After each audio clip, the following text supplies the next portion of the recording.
Simple గా and హెల్తీగా ఈ 3 రకాల లడ్డూస్ చేసేద్దాం. పాన్ లో 1 కప్ పల్లీలు వేసి వేయించుకోండి. ఇలా పల్లీలను వేయించుకున్న తర్వాత క్రష్ చేసి వాటిపైన పొట్టును తీసేయండి. ఈ లడ్డూలు చేసే ప్రాసెస్ లో మనం మిక్సీ లాంటివి ఏం యూజ్ చేయట్లేదు. సో పల్లీలు క్రష్ చేసేటప్పుడే వీలైనంత వరకు పల్లీలు చిన్నగా బ్రేక్ అయ్యేలా చూసుకోండి. ఇప్పుడు పాన్ లో 1/2 కప్ నువ్వులు వేసి వాటిని కూడా వేయించి పక్కకు పెట్టండి. ఇవి చల్లారేలోపు స్టవ్ పైన ఒక కడాయి పెట్టి డీప్ ఫ్రై కి సరిపడా ఆయిల్ వేసి, ఆయిల్ వేడయ్యాక మక్కటుకులేసి వాటిని కూడా వేయించి తీసుకోండి.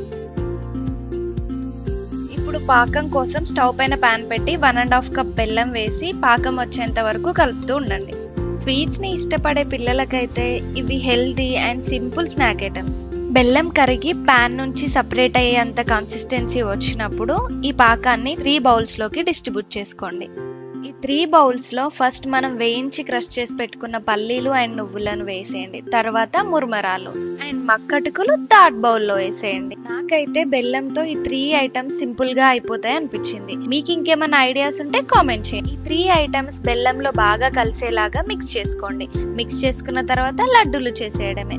లడ్డూలు చిన్న సైజ్ లో చేసుకుంటే బెటర్, ఎందుకంటే పిల్లలు తినడానికి కన్వీనియంట్ గా ఉంటుంది. అండ్ కొందరు పిల్లలు 2 కావాలి అని అంటారు. అలాంటప్పుడు ఇలా చిన్నగా చేస్తే 2 ఇచ్చినా ప్రాబ్లం ఉండదు. పెద్దగా చేసి ఇచ్చామంటే అది తిని పొట్ట ఫుల్ అయిపోయి అన్నం కూడా సరిగా తినరు.